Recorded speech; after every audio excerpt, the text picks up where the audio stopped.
Bonjour à toutes et à tous, bienvenue, merci d'être avec nous pour cette conférence de presse de la Fédération française des clubs alpins et de montagne. Je suis Grégoire Tournon, nous sommes en direct du siège de la FFCAM à Paris où se déroulera demain la 148e Assemblée Générale, la première en distanciel comme on dit, avec ce contexte sanitaire qui l'oblige. Lors de cet AG aura lieu l'élection du président, et nous allons en parler ce matin. Alors je rappelle que la FFCAM est une fédération multisport, elle propose des activités variées à pratiquer en montagne bien sûr, alpinisme, randonnée, escalade, ski de montagne, raquettes, sport aérien, vélo de montagne, canyoning, spéléologie. La fédération gère également 120 refuges dans tous les massifs français et même au Maroc. Et à ce titre, elle intervient dans le développement économique des territoires de montagne. Sa mission, rendre accessible à toutes et à tous une pratique autonome et responsable de la montagne. Vous pourrez poser toutes vos questions pendant cette conférence. Vous allez dans le chat, vous marquez votre question, on y répondra à la fin. Les thèmes que nous allons aborder ce matin, bilan des 4 dernières années, le projet pour les 4 suivantes. On parlera également environnement, engouement des activités de pleine nature, développement durable, rénovation des refuges, alpinisme et pratiques sportives. Alors pour tout nous expliquer, Nicolas Reynaud, qui est président de la FFCAM, Maria-Isabelle Lemeur, qui est directrice adjointe en charge des hébergements, et Luc Thibal, directeur technique national. Mais avant de rentrer dans le vif du sujet, je vous propose de regarder cette année en images.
Toujours en direct de la FFCAM avec Nicolas Reynaud qui m'a rejoint, président de cette fédération et tête de liste, de la seule liste candidate.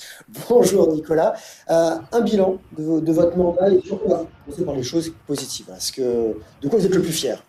Eh ben, de quoi on est le plus fier d'avoir encore D'avoir. une fois de plus répondu à l'appel de 1874, la date de création du club alpin français. On vient de fêter le 147e anniversaire cette semaine, qui était de rendre la montagne, les montagnes, accessibles à tous, à tous les Français, et faire en sorte que chacun puisse trouver en montagne ce qu'il est venu y chercher. Et la fédération, eh bien, depuis maintenant des années, elle propose des activités pour tous. Elle développe ses activités pour tous avec une forme de développement combiné entre la vie associative, le développement des refuges, l'économie des territoires et les pratiques sportives, évidemment, pour tous les publics. Et de quoi on est le plus fier? Eh ben, c'est d'avoir rempli cette feuille de route. Et le bilan, on va dire, jusqu'au 15 mars 2020, on pourrait l'arrêter là parce que forcément, l'année qui vient de s'écouler est complexe pour tout le monde et pour la fédération également. Mais le bilan est très positif puisque la fédération est en pleine croissance et les activités aussi et les pratiquants aussi. Et c'est ça l'important. Si on doit parler de chiffres en termes de croissance, alors on ne va pas parler de cette dernière année qui est un peu compliquée, on en parlera un peu après, mais Par exemple, on a dépassé la barre des 100 000 licenciés en 2019, donc qui est le record absolu depuis la création du club alpin, mais aussi le nombre de clubs. Hein. En 2000, il y avait 140 clubs alpins dans toute la France. Là, aujourd'hui, il y en a 420. Donc, en 20 ans, on a multiplié par 3 le nombre de clubs.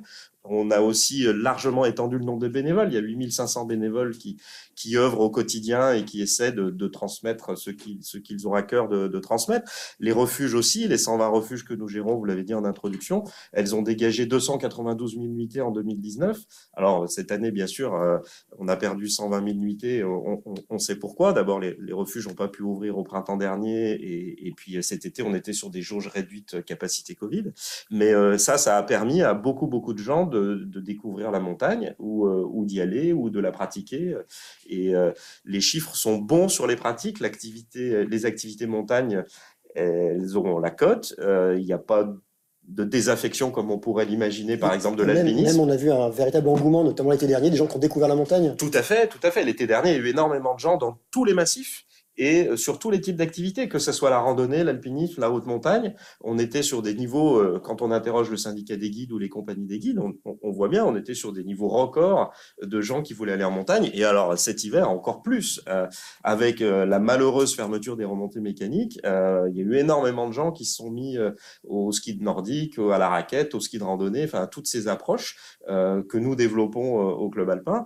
Et la difficulté même que l'on a collectivement sur l'ensemble du milieu montagnard, c'est comment on va faire dans les années qui viennent pour répondre à la demande de cette nouvelle Vous clientèle. avez des nouveaux pratiquants, maintenant il faut Et répondre à oui, la on a demande. des nouveaux pratiquants, des gens qui n'ont pas forcément les codes, et c'est pas de leur faute. S'ils n'ont pas les codes, il faut que nous, on soit capable de les associer à ce qu'on pourrait appeler la culture montagne. Hein, mais dans la culture montagne, il y a à la fois les questions de progression, de sécurité, de connaissance du milieu, de bon comportement. Et collectivement, il faut qu'on soit capable d'accueillir toutes ces personnes. La fédération, bien sûr, elle jouera son rôle, elle occupera la place qui est la sienne, mais là, on a besoin de tout le monde, de tous les acteurs de la montagne. Sur votre mandat, il y avait une idée forte aussi, c'était la restructuration des plans de rénovation de refuge. On va en parler un peu plus tard. Ça a bien fonctionné, il y a eu des avancées. Il y a eu beaucoup d'avancées, ça a très bien fonctionné, ça fonctionne, hein, le plan de rénovation décennal qu'on a mis en place poursuit sa route, alors parfois avec quelques difficultés, hein, même au-delà du Covid. Vous savez, pour rénover un refuge, c'est très complexe, il faut parfois avoir l'alignement des planètes entre les aspects techniques, vous en parlerez Avec sans doute plus avec Maria-Isabelle. Maria-Isabelle, mais il y a aussi les aspects administratifs, il y a le montage financier, etc., etc. Ça coûte très cher, un refuge, c'est entre 2 et 3 millions d'euros, hein, pour donner des chiffres. Donc, un des boulots, c'était de restructurer la fédération, et ça, j'en suis très fier qu'on ait réussi à faire ça en professionnalisant. Donc, on a embauché des assistants maîtrise d'ouvrage, des gens qui ont cette compétence technique au sein de la fédération. Et puis, un autre chantier, donc, pour travailler sur les sujets techniques, un autre chantier, c'était de faire passer de 20-30%, on va dire, à plus de 60% les subventions publiques pour ces refuges. Et pour ça, il a fallu aller faire la tournée des popotes, si j'ose dire, non pas pour aller chercher de l'argent, mais pour arriver à convaincre nos interlocuteurs que investir dans la montagne et investir dans les refuges, c'était quelque chose d'absolument essentiel pour permettre à tout le monde d'y avoir accès. On a parlé un peu de l'impact du Covid. Il y a eu des impacts positifs, les gens qui sont allés en montagne, mais il y a aussi des impacts négatifs sur vos activités. Ça a été compliqué cette dernière année. Ah bah oui, bah d'abord le premier confinement a été très dur parce que d'un seul coup la vie s'est arrêtée pour beaucoup de gens, mais la vie des associations, les clubs ont vraiment morflé. Mais d'ailleurs, beaucoup de gens ont inventé des tas de choses ingénieuses pour essayer de garder le fil à la patte. On a vu des séances d'entraînement par visio, on a vu des tas de choses tout à fait originales. Donc il y a quand même eu une richesse pendant ce premier confinement. En revanche, c'est sûr qu'on pouvait plus faire de montagne, donc on a été impacté sur les pratiques. On a été impacté, on le disait tout à l'heure, sur les nuitées en refuge, puisqu'on perd 120 000 nuitées par rapport à 2019. Donc, pour vous donner une idée, ça représente à peu près 2 millions d'euros. Donc, ces 2 millions d'euros perdus, bah, c'est de l'argent qu'on ne peut pas réinjecter dans les refuges. Donc, les travaux et les rénovations sont légèrement décalés pour certaines. Donc, c'est juste un décalage dans le temps. Hein, ça ne remet pas du tout en cause les projets d'investissement que nous avons. Et puis, il y a eu aussi des impacts psychologiques. Il y a beaucoup de nos bénévoles qui se sont posé des questions, beaucoup de familles qui se sont posé des questions aussi pour la pertinence de remettre les gamins dans les clubs. Alors nous, en termes de licence, la fédération, elle s'en sort pas trop mal. Aujourd'hui, on est entre -14, -15% de pertes. Combien de licenciés? Alors, on était parti sur une base de 100 000, donc aujourd'hui on a un retard de 14-15% selon les semaines, que l'on espère bien sûr récupérer les années qui viennent. On s'en sort pas si mal par rapport aux autres fédérations, puisque on développe essentiellement les activités extérieures, mais quand on regarde certaines activités, par exemple les cours d'escalade pour les gamins dans certaines villes sur des murs d'escalade, là c'est sûr qu'il y a eu des grosses baisses, comme toutes les activités indoor, hein, on va dire. Et il y a aussi toute la dynamique et les impacts psychologiques que ça peut avoir, notamment sur nos bénévoles, sur les 8500 bénévoles de la fédération, sur les présidents de club, sur des gens qui étaient un peu désemparés par rapport à cette situation. Vous avez pu les suivre, vous avez pu... Alors 8000, ça fait beaucoup, mais en tout cas, réussir à communiquer. Grâce à nos comités territoriaux, grâce au réseau de formateurs, au réseau d'agents de développement aussi que nous avons sur l'ensemble du territoire, qui ont pour rôle de faire un petit peu, de mettre du liant, on va dire, entre les clubs et les différentes parties de la fédération, on a essayé de garder le contact et de continuer à animer une vie associative, alors que, le cœur de la vie associative, c'est le partage. Le partage, c'est le contact, c'est les rencontres. Donc, c'est un peu compliqué avec cette situation de quand même continuer à animer cette vie associative. On l'a fait du mieux qu'on a pu et je remercie et je salue l'ensemble des gens qui ont mouillé la chemise justement pour qu'on garde ces liens-là. Ce troisième confinement, il est un peu particulier. Il y a les 10 km. Comment ça se passe? Est-ce qu'on peut aller dans les clubs? Est-ce qu'on peut pratiquer? Il n'y a pas d'interdiction de pratique. Hein. On est soumis à la règle des 10 km, effectivement. On est soumis à la règle aussi des 6. Mais on peut tout à fait faire de la montagne. Alors après, tout dépend où on habite. Moi, j'ai la chance, par exemple, d'habiter dans un tout petit village où j'ai une bonne trentaine de sommets que je peux faire à Pot-de-Phoque en partant de chez moi, qui sont à moins de 10 km de chez moi. Donc, je peux absolument tout faire. C'est sûr qu'un club, qui est en pleine ville et un peu loin des massifs, eh ben, il va falloir se contenter de la randonnée de proximité dans certaines forêts, d'un peu d'escalade, d'un peu de VTT, d'un entretien physique et peut-être aussi en profiter pour faire en distanciel certaines approches théoriques, je pense à la carto, à la météo, des formations, voilà, parce que vous savez que la formation est quand même un peu dans l'ADN, des piliers du club alpin, mais on a le droit de pratiquer, Qu'est-ce qu'un pratiquant vient chercher dans votre fédération? Qu'est-ce qu'un usager de la montagne? Qu'est-ce que je peux y trouver?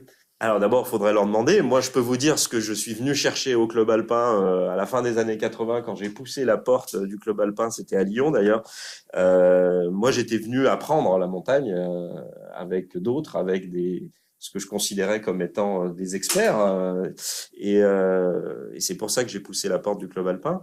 Je crois que beaucoup de gens viennent chercher, d'abord, au-delà de ce qu'ils viennent chercher dans le club, il y a ce qu'ils viennent chercher quand ils sont en extérieur, dans la nature et en montagne. Ils viennent chercher une pratique sportive, ils viennent chercher un goût un contact, un renouveau peut-être pour certains même avec cette nature, quelque chose de simple, et puis ils viennent le partager, quoi. Je crois que c'est ça qui est essentiel. C'est quand on pousse la porte d'un club alpin, on vient apprendre la montagne, on vient faire de la montagne, mais surtout on vient la partager. Et c'est tellement mieux quand on la partage et quand on fait de la montagne ensemble. On va parler de votre nouveau projet. Seule liste, une liste, votre liste. C'est quoi le projet pour les années à venir? Alors d'abord, c'est pas le mien le projet, Oui. puisqu'il a été construit collectivement. On a vu dans le film des images du congrès de Grenoble qui a eu lieu l'année dernière au mois de novembre, où plus de 400 congressistes ont participé pendant 2 jours à tout un tas d'ateliers. Donc bien sûr, on s'est largement inspiré du rendu de ces ateliers et de ce congrès. Le projet que l'on propose, il est dans la stricte continuité du projet actuel, qui est lui-même dans la continuité de ce qui s'était réalisé durant les Olympiades précédentes. Je peux en témoigner, parce que moi, ça fait depuis 2001 que je suis au comité directeur de la fédération, donc j'ai été vice-président pendant longtemps avant d'être président. Et tout ce qu'on peut faire aujourd'hui, ça a été rendu possible parce qu'il y a eu une continuité et une logique dans le développement. Sachant que nous, ce qui nous intéresse, c'est pas forcément le développement de la fédération, bien sûr, lui, il est important, c'est le développement des activités de montagne. Donc, le projet que l'on propose, il reprend ça, c'est-à-dire il reprend les activités pour les jeunes, il reprend les questions de sécurité, de prévention, les questions de transmission, en particulier tout ce qui va être lié au développement durable, et puis ce que j'ai appelé tout à l'heure le développement combiné, c'est-à-dire comment faire en sorte que, en même temps, je veux pas paraphraser notre président, mais en même temps, on va développer la vie associative de nos clubs, les activités montagne, la formation, la sécurité, les bons comportements, l'économie et l'attrait touristique des territoires via les refuges aussi, qui sont aussi des vecteurs de développement d'activités, les questions d'éducation et de promotion de protection des milieux naturels. Voilà. Et tout ceci se fait de manière combinée, si j'ose dire. Et c'est ça le cœur du projet de la fédération. Dans la continuité. Dans la continuité. Merci beaucoup, Nicolas. On va vous retrouver en fin de conférence. On répondra à toutes les questions que nous poseront les personnes qui sont connectées. Avec et on va plaisir. Maintenant parler de refuge. Alors, bien sûr, les gestes barrières, on met le masque, on a ce qu'il faut en termes de gel. Ne vous inquiétez pas. On va parler des refuges avec Maria-Isabelle Lemeur, qui est directrice adjointe en charge des hébergements. Alors, je rappelle que la FFCAM gère, on l'a dit, 120 refuges sur les quelques 300 en France, avec notamment le Goûter, le refuge de l'Aigle sur la Meije, les Merveilles dans le Mercantour et la Brèche de Roland dans les Pyrénées, pour ne citer que, il y en a beaucoup, on l'a dit 120. Bonjour, Marie-Isabelle. Bonjour à tous. Quel est votre rôle dans cette fédération? Qu'est-ce qu'une directrice en charge des hébergements? Alors, 120 bâtiments, ça implique beaucoup de monde, parce qu'il faut accueillir les pratiquants, il faut qu'ils viennent faire une halte au refuge, il faut faire de ces bâtiments des lieux de découverte de la montagne, de la nature, de lieux d'apprentissage. Il faut les entretenir et puis parfois il faut les rénover parce que pour certains d'entre eux, leur état de vétusté ne permet plus d'accueillir les gardiens. On va parler de ces plans de rénovation. Voilà. Et donc tout ça, ça mobilise des bénévoles, des gardiens, des salariés, des prestataires, des architectes, etc. Et mon rôle dans tout ça, c'est de piloter le plan de rénovation des refuges et de coordonner une équipe de 5 conducteurs de travaux, conducteurs d'opérations.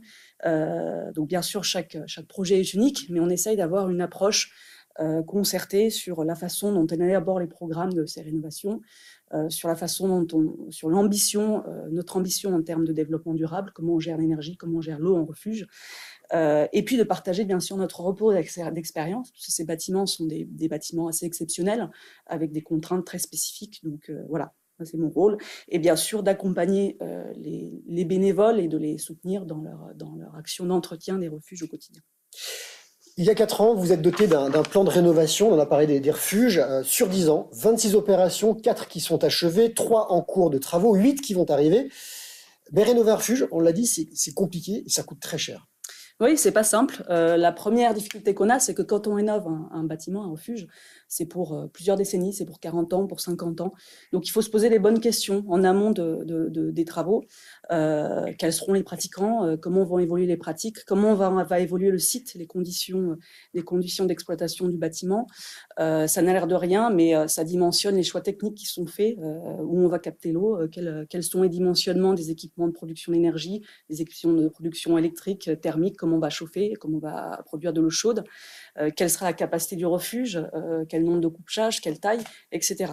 Donc pour répondre à ces questions, bien sûr, on ne décide pas tout seul. On concerte, on prend l'avis des personnes les plus éclairées sur ces sujets, les parcs nationaux, les collectivités locales, les élus, les offices de tourisme, les usagers, les sociopros, les guides, les accompagnateurs de montagne, et nos programmes de rénovation, c'est-à-dire le cahier des charges qu'on va fournir aux architectes et aux bureaux d'études, sont la synthèse de tous ces avis. La deuxième difficulté, c'est que quand on parle rénovation de refuge, on ne parle pas de bâtiment. On parle de l'intégration d'un bâtiment dans un environnement naturel préexistant, qui est parfois protégé, qui est souvent exceptionnel et qu'il faut toujours préserver. C'était des questions qu'on se posait déjà quand on a fait les précédentes rénovations, ou pas forcément aujourd'hui, on se pose d'autres questions, notamment dans l'environnement et dans Alors bien sûr, c'est des protection. questions qu'on se posait déjà, qu'on s'est posées sur la rénovation, sur les rénovations qui sont antérieures à ce plan de rénovation et antérieures à la construction de notre équipe. Mais par contre, la façon dont on réfléchit ces questions en amont, dont on travaille avec, par exemple, les parcs nationaux, dont on élabore cette démarche de concertation dont je vous ai parlé, est beaucoup plus avancée, beaucoup plus méthodique. On commence à prendre ces avis 2, 3, 4, 5 ans avant le démarrage d'une opération. Donc, par exemple, sur le refuge de Vénasque, qui va rentrer en travaux cette année, le choix de l'emplacement s'est fait en concertation avec les acteurs pour minimiser l'impact sur le site, pour ne pas venir perturber les lignes de relief et pour garder cette vue exceptionnelle sur le pic de la sauvegarde. Les choix des matériaux, pareil, se sont faits en concertation. L'utilisation du schiste local pour construire le socle du bâtiment, l'utilisation même l'utilisation de l'inox patiné s'est fait avec ces acteurs, l'utilisation du bois aussi. Donc c'est vraiment quelque chose qui est assez nouveau, qui a évolué en tout cas. Et la troisième difficulté va bien sûr être une difficulté technique, vous l'imaginez bien, d'accessibilité. On essaye de construire des choses simples, des choses sobres, mais dans un environnement qui est fortement, enfin, qui est hostile, il faut le dire. Donc ça veut dire des problèmes d'accessibilité, ça veut dire qu'il faut héliporter souvent les matériaux, donc il faut réduire au maximum les héliportages. Ça veut dire que les plannings s'ajustent en dernière minute. Hier, le conducteur d'opération sur le refuge de la Pointe Percée est monté au refuge. Et c'est seulement hier qu'on a pu confirmer l'intervention des charpentiers la semaine prochaine. Donc, vous voyez, c'est vraiment de l'ajustement de dernière minute, même si on anticipe au mieux. C'est des compétences rares qu'on doit mobiliser sur la gestion énergie en site isolé, sur la gestion de l'assainissement en site isolé. Et puis, c'est parfois des risques qu'on doit intégrer, comme le risque d'avalanche sur le refuge du pavé sur lequel on a lancé les études, où on a jusqu'à 10 tonnes au mètre carré qui vont venir qui pourraient impacter le refuge. Donc voilà, il y a beaucoup de complexité. Et bien sûr, vous l'avez dit, tout ça, ça a un coût. Combien ça coûte, ce plan? Le plan de rénovation, ça va être un investissement supérieur à 50 millions d'euros. Rénover un refuge, ça va coûter au moins 2 millions d'euros. Ramener à la nuitée? Ramener à la couchette, ça va être, parce que ça va plus parler, ramener à la couchette, ça va être très variable, ça va être entre 40 000 euros et 65 000 euros en fonction des contraintes du site, de ce qu'on va reprendre, des systèmes de production d'énergie, d'assainissement. Il faut savoir qu'un assainissement, c'est entre 150 et 200 000 euros. Un système de production électrique autonome, c'est à minima 150 000 euros pour pouvoir s'éclairer, faire fonctionner une cuisine, faire fonctionner l'eau, etc. Donc voilà, pour une couchette, c'est entre 40 et 65 000 euros. Pour un refuge, on est sur un investissement minimal, on va dire, de 2 millions d'euros. On va reprendre un exemple, vous avez déjà cité des noms de refuges, notamment vous voulez parler du couvercle qui est situé sur la commune de Chamonix-Mont-Blanc. Effectivement. Comment ça se passe? Donc, c'est un refuge qui est situé à haute altitude, on est à quasiment 2700 mètres d'altitude, au cœur du massif du Mont Blanc, au-dessus de la mer de glace et du glacier de l'Échaud. Donc, c'est un refuge qui surplombe ces glaciers. Et c'est un refuge qui est vraiment au cœur de changements climatiques assez profonds, puisque la fonte des glaciers modifie profondément l'accès au refuge. Les éboulements rocheux vont modifier les voies au-dessus du refuge. Et donc, la fréquentation a beaucoup évolué sur ces dernières années, ces dernières décennies. Et le bâtiment qui, jusqu'à l'année dernière, était vétuste, était devenu complètement inadapté à l'évolution de cette fréquentation. Donc, ce qu'on a fait, c'est que déjà, on a travaillé avec la commune de Chamonix, avec la direction régionale de l'environnement, avec l'inspection des sites classés, avec l'architecte bâtiment de France, puisqu'on est en site classé, pour définir la façon dont on allait aborder cette rénovation. Et le choix qui a été fait, c'est de préserver le patrimoine architectural de ce bâtiment. Donc, on conserve les principes architecturaux. Par contre, on avait des planchers qui menaçaient de s'effondrer, une charpente qui menaçait de s'effondrer. Donc, on va refaire la charpente, on va renforcer les planchers. Et tout l'aménagement intérieur, par contre, est revu. On va repositionner la salle commune au centre du refuge, avec des ouvertures plus larges vers l'extérieur, pour que les gens puissent préparer leurs courses, se rencontrer, échanger. On modifie complètement les dortoirs pour ramener la capacité à 64 couchages, alors qu'elle était à plus de 120 couchages. Donc on aura 6 dortoirs pour 64 couchages. On repense complètement les espaces gardiens pour faciliter à la fois ses conditions de vie et ses conditions de travail. Voilà, donc le chantier a été lancé en juin 2020, à un moment compliqué puisqu'on était en plein dans la crise sanitaire. Donc le lancement des travaux a été un petit peu décalé, d'une part parce qu'il a fallu faire le choix de maintenir cet investissement dans des conditions un petit peu compliquées, et puis parce que les interventions des ouvriers forcément ont été un petit peu impactées et ont dû suivre un protocole sanitaire particulier. Donc l'été dernier, on a eu beaucoup de chance, on a pu bénéficier d'une météo plutôt clémente jusqu'à l'automne, ce qui nous a permis de travailler, de refaire le charpente, l'isolation thermique, la couverture, et on reprend donc le chantier dans le prochain mois pour finir le bâtiment et pour accueillir à nouveau les pratiquants au printemps prochain. Qui finance sur ce type de refuge ? Alors, l'opération du couvercle, c'est une opération qui a un coût de l'ordre de 2 millions d'euros. La commune de Chamonix, le département de la Haute-Savoie et la région Auvergne-Rhône-Alpes apportent chacun 400 000 euros, donc ça fait un financement de 1,2 million d'euros, et la FFCAM finance les 850 000 euros restants. Quels sont les prochains refuges sur la liste ? Alors, cet été, donc on va poursuivre les 3 opérations qui ont été lancées l'an passé, donc le refuge du Couvercle et le refuge de Gramusset en Haute-Savoie, le refuge de Campana de Cloutou dans les Pyrénées. On va lancer la rénovation du refuge de Vénasque dans les Pyrénées. Au printemps, au début de l'automne prochain, début de l'été prochain, on va lancer les travaux d'Arénuit dans les Pyrénées et la rénovation du refuge du lac du Pavé dans les Écrins.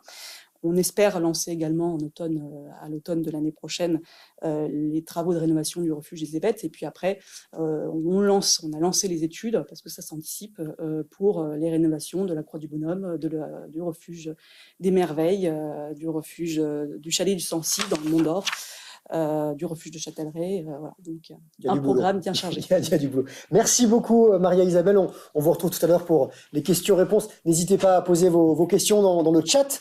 Et avec Luc Thibal, directeur technique national de la fédération, qui travaille avec Nicolas depuis de nombreuses années pour parler des clubs, activités, haut niveau et événements. Merci Luc. Qui dit fédé dit licence. C'est quoi l'intérêt de prendre une licence à la FFCAM ? J'aimerais dire dans un premier temps que la licence plus l'assurance, c'est quand même la possibilité de pouvoir se protéger quand même contre un éventuel coup dur en montagne. Voilà, notre assurance, elle permet de pratiquer pratiquement toutes les activités de montagne avec un niveau de couverture très satisfaisant. 420 clubs ? Oui, 420 clubs. Donc, la licence, c'est aussi la possibilité de rejoindre et d'avoir la chance, je dirais bien, de rejoindre un de ces 420 clubs pour, je dirais, rejoindre la communauté des montagnards, partager des valeurs, trouver des compagnons de cordée, avoir accès à une formation d'une très grande qualité, avoir accès aux événements, avoir quelques avantages, comme par exemple les réductions dans les refuges. Voilà. Mais je pense qu'aussi, et là je m'adresse plus particulièrement, je dirais, aux jeunes licenciés de 20 à 40 ans, c'est la possibilité de pouvoir faire bouger les lignes dans les clubs, c'est-à-dire d'intégrer les clubs, et pourquoi pas les instances dirigeantes dans les clubs, pour pouvoir faire bouger les lignes et faire évoluer la fédération. Et moi, je sens que depuis quelques années, alors je ne sais pas si ils suivent le parcours de notre président actuel, qui est quand même rentré très très jeune, qui s'est investi très jeune dans les fonctions de dirigeant. Et je sens qu'il y a vraiment une nouvelle génération de dirigeants qui arrivent. Notamment où ? L'autre jour, j'étais surpris parce qu'à Chamonix, je pensais que c'était un club qui était dirigé par des centenaires. Et en fait, je me suis aperçu que la moyenne d'âge du comité directeur, elle tournait autour de 30 ans. Donc, un club historique comme Chamonix, c'est vraiment un signe et je pense que ça va que dans le bon sens, ce rajeunissement des instances dirigeantes. Le prix de la licence ? Il varie entre 70 et 100 euros. Voilà, donc il est relativement accessible pour pouvoir avoir accès au sport de montagne. Et donc, la fédération reste, je dirais, un des piliers encore qui permet, je dirais, de pratiquer, je dirais, la montagne mais quand même avec un coût modéré, donc qui ne s'adresse pas uniquement à des gens qui ont des gros moyens financiers pour pratiquer la montagne. On va répéter, est-ce que beaucoup pratiquent la montagne hors cadre fédéral pour les attirer, donc assurance, formation, c'est ça? Oui, assurance, formation. Puis, je pense que nous, il faut se rendre incontournable. Comment se rendre incontournable? De toute façon, je pense qu'il faut améliorer l'offre, toujours améliorer l'offre au niveau des clubs. Voilà, et à la fois en quantité et à la fois en qualité. Je crois que vraiment le nerf de la guerre, c'est ça. Se rendre incontournable, c'est vraiment aller vers, je dirais, l'amélioration de l'offre d'activité proposée au niveau des clubs. On a parlé avec Nicolas tout à l'heure de l'engouement de la montagne l'été dernier, entre autres. Hein, c'est d'actualité, mais il y a eu un gros engouement pendant le Covid, et là, ça commence aussi à bien monter. Comment vous vous préparez? Comment vous avez anticipé et comment vous préparez? En fait, il y a eu un peu 3 phases. Le premier confinement, là, ça a été vraiment le coup dur. Hein. C'est-à-dire qu'en fait, les clubs ont été à l'arrêt et on a mis quand même pas mal de temps pour, je dirais, reprendre les activités. Et notamment, donc, la fédération a participé activement à la mise en place des protocoles pour qu'ils soient validés donc, par le ministère des Sports et pour pouvoir reprendre les activités. Mais ça a été un vrai coup dur. Mais on a réussi à reprendre les activités, bien sûr, au bout d'un mois et demi. Le deuxième confinement, il a fortement pénalisé la reprise des licences. C'est-à-dire, on était vraiment dans une période de charnière. Et là, en fait, je pense que le deuxième confinement a très impacté la reprise des licences. Et bien, le troisième, j'ai envie de dire, et Nicolas en a parlé tout à l'heure, les clubs ne sont pas à l'arrêt. Les clubs, il faut faire passer le message. Et notre ministre, je crois, a fait une communication hier en disant la pratique encadrée doit être privilégiée. Donc, c'est pas que de la pratique libre. Il peut y avoir de la pratique encadrée, bien sûr, dans le respect de la réglementation, qui va sans doute d'ailleurs évoluer, je crois, aujourd'hui. Voilà. Donc, le rayon va peut-être s'élargir pour certaines, je dirais, espaces de plein air. Voilà, donc les clubs ne sont pas à l'arrêt, la pratique encadrée doit être privilégiée, bien sûr, dans la limite de la réglementation actuelle. La fédération organise de nombreux événements, vous avez été obligé de vous adapter, d'en annuler beaucoup? Oui, le printemps dernier, il a été dur, l'été dernier a été dur, parce qu'on a été vraiment sur des annulations. Et puis, petit à petit, cet automne, on s'est dit, voilà, il faut essayer de s'adapter. Et en fait, ce qu'on a fait, c'est qu'on a supprimé un peu je dirais, tout ce qui était rassemblement, tout ce qui était convivial, en fait, tout ce qui était repas festifs, salon, pour se concentrer vraiment sur les ateliers pédagogiques en petits groupes de 6, et pour pouvoir répondre vraiment aux besoins des pratiquants, le besoin des pratiquants sur un événement, c'est venir découvrir et venir se perfectionner. Il y a des événements à venir que vous allez maintenir? Alors, bien sûr, je pense que là, quand même, je croise les doigts, mais je pense que les grands parcours à alpinisme, donc de la fin du printemps, vont se dérouler donc à Chamonix et à la Bérarde. Alors, le haut niveau, ça c'est votre partie, en grande partie. Au niveau à la FFCAM, qu'est-ce que c'est? Le haut niveau, où on peut parler aussi d'excellence sportive, en fait, on a 2 disciplines, on va dire, sur laquelle vraiment on se concentre particulièrement. Donc, c'est l'alpinisme et c'est la cascade de glace en compétition. Donc, sur la cascade de glace en compétition, en fait, on a donc une équipe nationale qui participe donc aux compétitions internationales organisées par l'Union internationale des associations d'alpinisme. Et qui, je dirais, a bien performé aussi, on peut le dire. Oui, c'est-à-dire qu'on s'était fixé il y a quelques années, quand on est parti sur ce projet-là, pour accéder petit à petit, peut-être au podium. Et en fait, en 2020, en fait, on a eu quand même Luna Ladevant qui a, gagné le classement général de la Coupe du Monde, ce qui est un exploit vraiment retentissant et qui allait au-delà de nos espérances. Je signale quand même aussi Marion Thomas, qui est notre, meilleure athlète féminine et qui est rentrée dans le top 100. Et dans ce circuit de Coupe du Monde, la fédération organise une étape en France. Oui, et on est très fiers d'ailleurs d'organiser avec Champagny, avec La Plagne, donc d'organiser une très très belle, d'ailleurs, il y a beaucoup d'images de l'UIA, donc pour représenter le circuit mondial, qui reprennent les images de Champagne-Havanoise, une magnifique tour de glace dans un espace, je dirais, magnifique qui est Champigny-le-Haut, là, le vallon de Champigny-le-Haut, là, qui est sous le Grand Bec. Et voilà, donc on est très très fiers de pouvoir maintenir tous les 2 ans une étape de Coupe du Monde en France. Ça, c'est pour la cascade de glace, et il y a l'alpinisme. Oui, donc l'alpinisme, donc on a un groupe national alpinisme. En fait, ce groupe national alpinisme, c'est la pépinière de la formation des alpinistes de haut niveau de demain. Et là, on a la chance véritablement d'avoir une équipe de coachs dirigée par Stéphane Benoît, un des meilleurs alpinistes français, donc qui fait un travail remarquable avec ces jeunes pour pouvoir vraiment les former et les transformer. Et je peux vous assurer que transformer quelqu'un en alpinisme, aller vers l'excellence, c'est quand même quelque chose qui n'est pas facile, parce qu'on est quand même dans une activité qui a un niveau de dangerosité, qui a un niveau d'engagement très important, et il faut un travail admirable. Et je crois que le Géant, c'est vraiment le groupe de référence en France. Voilà, donc avec le GMHM, le groupe militaire de haute montagne. Voilà, donc c'est vraiment les 2 groupes qui portent très haut les valeurs de l'alpinisme, je dirais, en France, mais aussi en Europe et dans le monde. Justement, au niveau de ce rayonnement, la France fait partie des grandes nations de l'alpinisme. On est encore une grande nation de l'alpinisme? Oui, enfin, je pense qu'on s'était peut-être...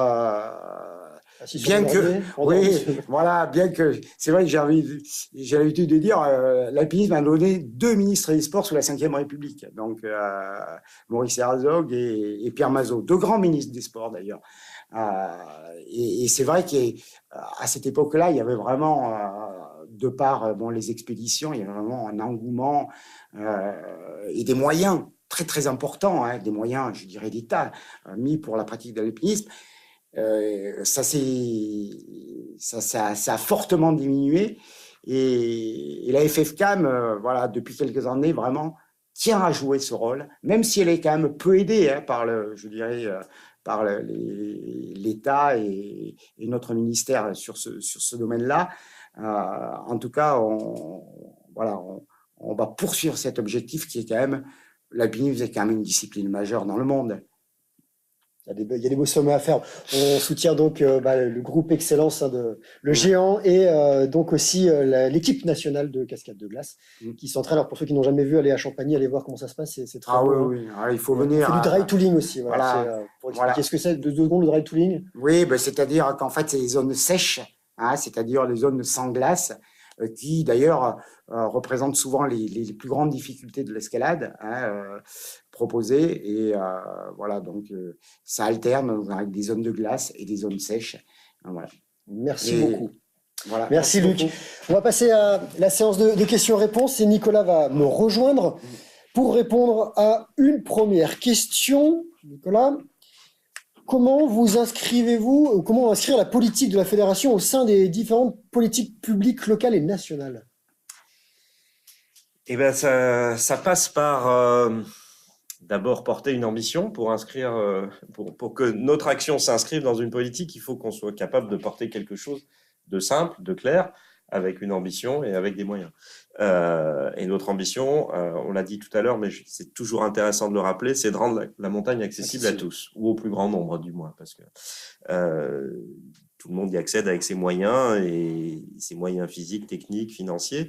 Et à travers ça, c'est de présenter aux différentes collectivités territoriales et à l'État un schéma de développement qui soit clair, pertinent, et qui puisse s'intégrer dans des politiques. Et c'est ce qu'on essaye de faire déjà depuis de nombreuses années, en particulier depuis 2017. Je vous parlais tout à l'heure des subventions sur les refuges, ça fonctionne bien. Ça a plutôt bien fonctionné. J'espère que les collectivités vont maintenir leur niveau d'aide. Mais c'est aussi pareil par exemple, vous parliez d'organisation de manifestations sportives. On a besoin de soutien. On parlait de la complémentarité avec La Plagne et Champagny, par exemple. Eh bien, comment intégrer la cascade de glace dans le développement local et dans les politiques locales de cette partie de parenthèse, par exemple. Voilà, ça c'est un sujet. Et si nous, on propose quelque chose de clair, d'ambitieux, mais de visible, ça fonctionne, à condition d'y mettre toute l'énergie et la passion qu'on a l'habitude d'y mettre au Club Alpin. On a parlé de l'impact du Covid sur la pratique et sur les finances, la gestion de la structure. clubs, refuges licenciés?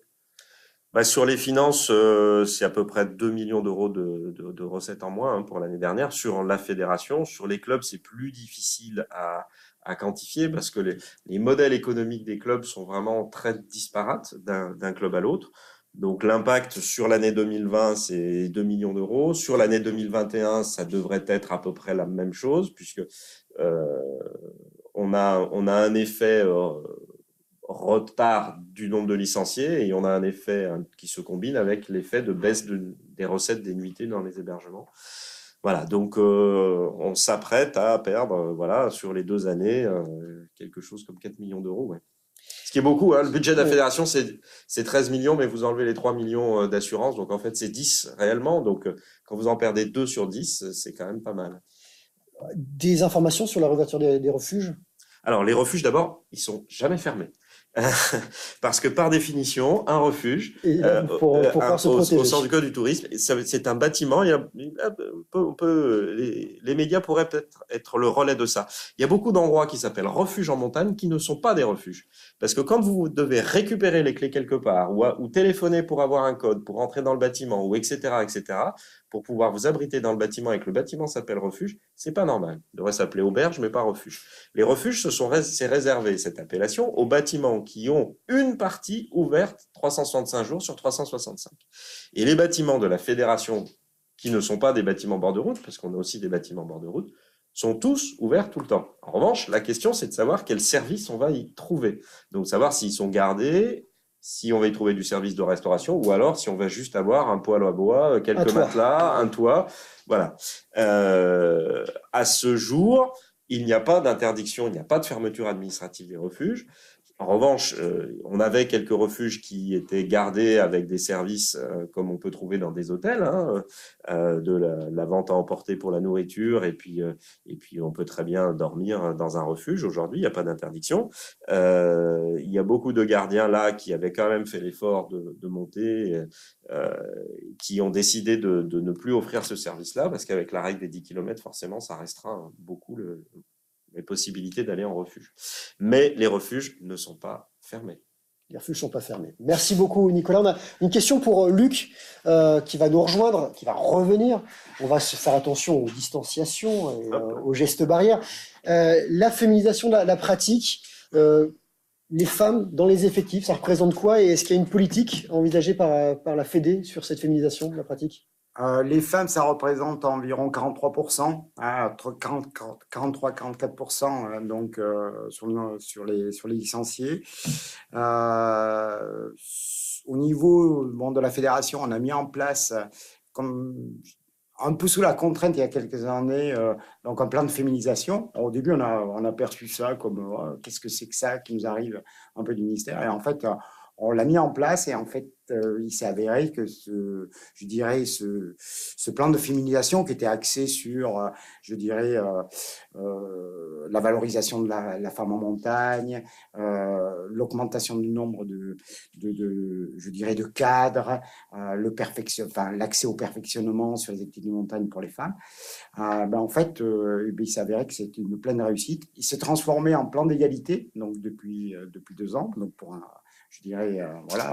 insérer tout le monde là-dessus. Et voilà, donc un des piliers, c'est, les groupes féminins actuels. Donc tous les ans, on a de nombreux groupes féminins qui se créent sur les territoires. Et donc, on a été obligé de passer par la non-mixité pour pouvoir, bien sûr, arriver à quelque chose dans quelques années où les groupes féminins n'existeront pas et on aura une parité, une mixité totale dans les groupes. Une question sur la pratique de haut niveau. Est-ce que vous avez un rôle sur les JO? En tout cas, l'escalade arrive aux JO. Est-ce que la FFCAM a un rôle? Est-ce qu'il y a des athlètes qui vont y participer?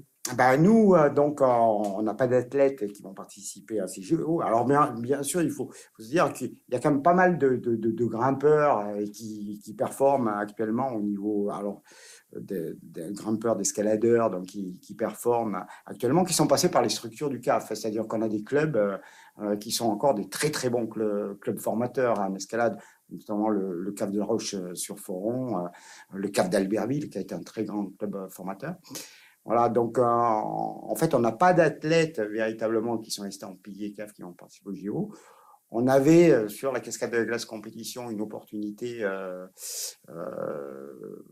peut-être sur Cortina ou peut-être après. Donc, en tout cas, le travail au sein de l'UIA et de la FFCAM, c'est quand même d'essayer d'intégrer cette discipline de compétition en cascade de glace au JO d'hiver.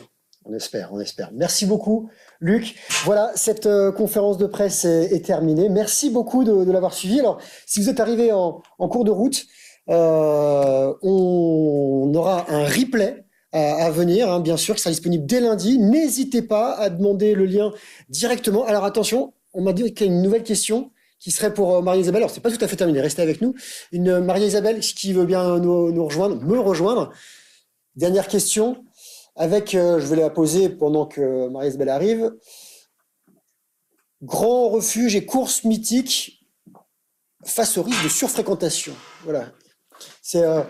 Est-ce qu'il y a une surfréquentation sur ces comment pallier voilà ce problème de surfréquentation sur ces grandes courses mythiques, sur ces grands itinéraires? Alors, c'est pas parce qu'on rénove un refuge, et c'est une des craintes qui apparaît sur les refuges où on a des tensions en termes de fréquentation sur les territoires. C'est pas parce qu'on rénove un refuge et que parfois on augmente légèrement la capacité qu'on va augmenter les tensions en termes de fréquentation. On va permettre d'avoir une fréquentation qui prend plus son temps, qui va plus profiter des activités montagne, qui va permettre la découverte du milieu montagnard, qui va permettre de moins s'éparpiller sur le territoire, mais on ne va pas venir accentuer la fréquentation des refuges. Comment est-ce qu'on peut attirer le grand public vers des refuges qui sont moins connus? Il y a des refuges mythiques et tout le monde veut y aller. Et sur ceux qui sont moins connus, comment ça se passe?